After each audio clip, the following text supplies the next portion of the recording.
Today, we are going to be discussing a case so strange, it'll leave you wondering what exactly the truth is and what could be one massive, terrifying lie. Love is a powerful thing. Love can make life sweet, meaningful, and overall worth living. But love also makes death bitter. Perhaps one of the worst things to experience in the world is losing a loved one far too soon. And when you love someone, losing them at any time feels far too soon. Welcome to Old Casebook, where we reopen the forgotten and most unusual cases from the past.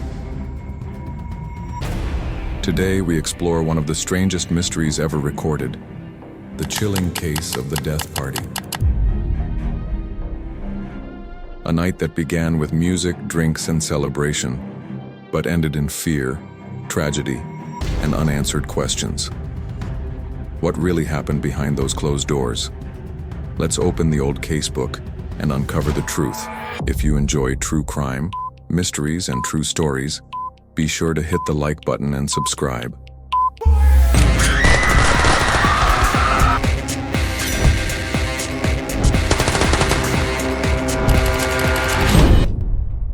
The feeling of loss when someone you love dies is only exacerbated by having to watch them pursue death over a considerable period of time. Without any doubt, Dwayne Arden Johnson greatly loved his wife, Deborah Lynn Johnson. But when Deborah started to show signs of illness in her later years of life, Dwayne was not quite sure how to consider the idea of life without her. Both Deborah and Dwayne were Searles, Minnesota locals.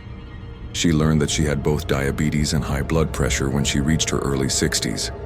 The combination of her various health issues and her additional mental illnesses ended up resulting in not one, but 2 heart attacks before Deborah was even 68 years old. Directly following Deborah's second heart attack, her personal physician instructed her to admit herself into the New Ulm Medical Center for proper care. There, Deborah maintained proper habits like taking her antipsychotic medication consistently and avoided any unnecessary stressors that could be harmful to her well-being. Throughout the time that Deborah was a patient at New Ulm Medical Center, Dwayne missed his wife like crazy. Dwayne and Deborah had been together for years and intended to be together for life, and so he wasn't quite ready to lose the love of his life, at least not unless under their specific circumstances. Dwayne hated being away from Deborah, as it ate him up inside. Perhaps the worst part of their particular kind of separation was the fact that it appeared as though Deborah was getting significantly worse, not better, under New Ulm's observance. Deborah herself complained about the quality of care she was receiving at New Ulm, though such complaints were apparently only ever made to her husband and never to anyone at the actual medical facility. When Dwayne considered his wife's circumstances, he became convinced that she was unfortunately on a detrimental decline. So, against direct medical advice, he made an effort to remove Deborah from New Ulm Medical Center and ultimately take her home. According to Dwayne, he and Deborah both agreed that she appeared to be getting worse in her condition.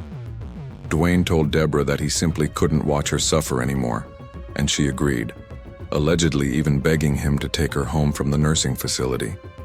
In fact, Dwayne claims that Deborah asked him to simply let her die already.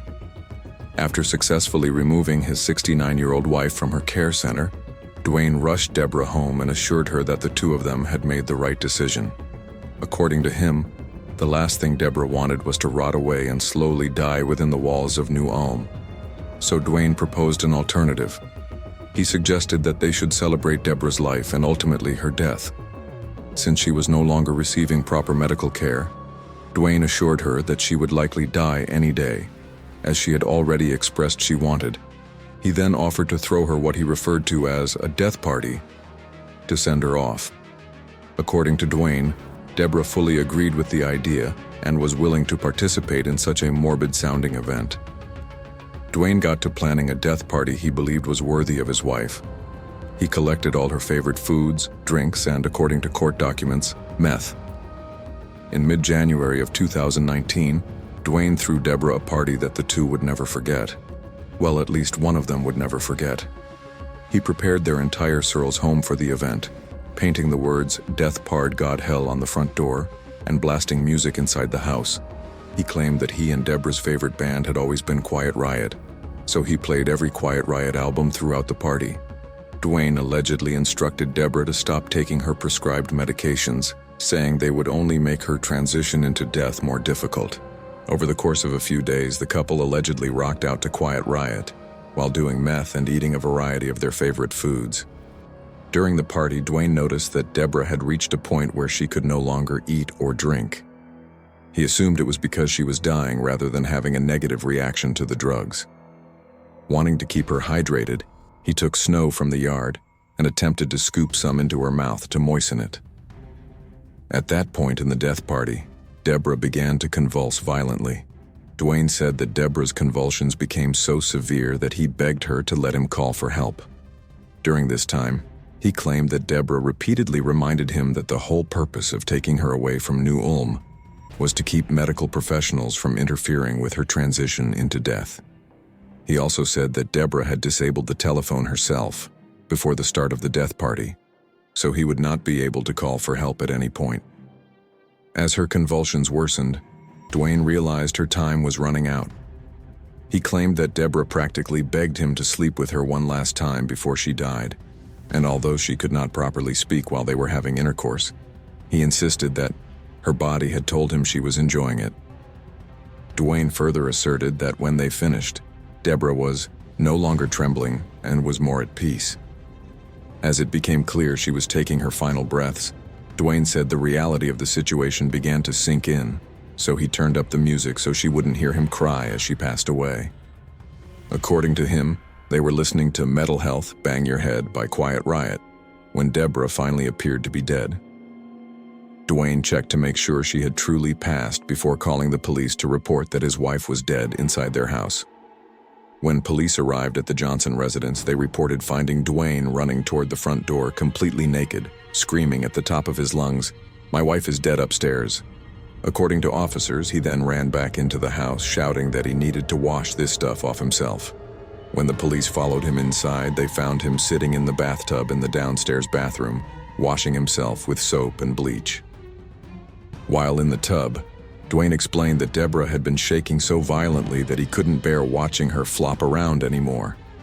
When asked why he didn't call for help while his wife was struggling, Dwayne insisted that the New Ulm Medical Center had been doing more harm than good, and that Deborah herself had disabled the home telephone. However, a quick search of the house revealed that the phone was working perfectly fine.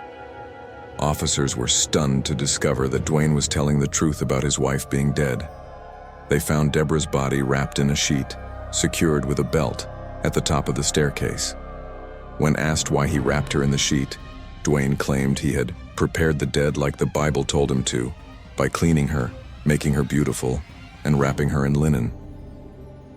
Deborah had died so recently that her body was still warm, though she was officially declared dead upon arrival.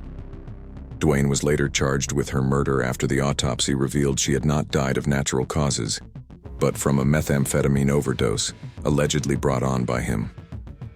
The true events of that night are only known by two people, and one of them is gone.